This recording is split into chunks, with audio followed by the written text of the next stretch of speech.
karilru kataksa kangai tua na thinlung kahunlu nei zong le kawang lai ni tene kalaltan mang lovi khuvel chu che ni lim na lom na muan na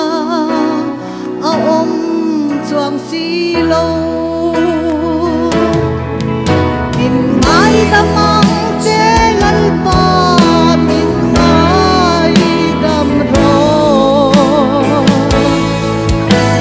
ka ba mo sat rai em che di tan kan nung ai lo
fakla te lalpan malmin som sa rose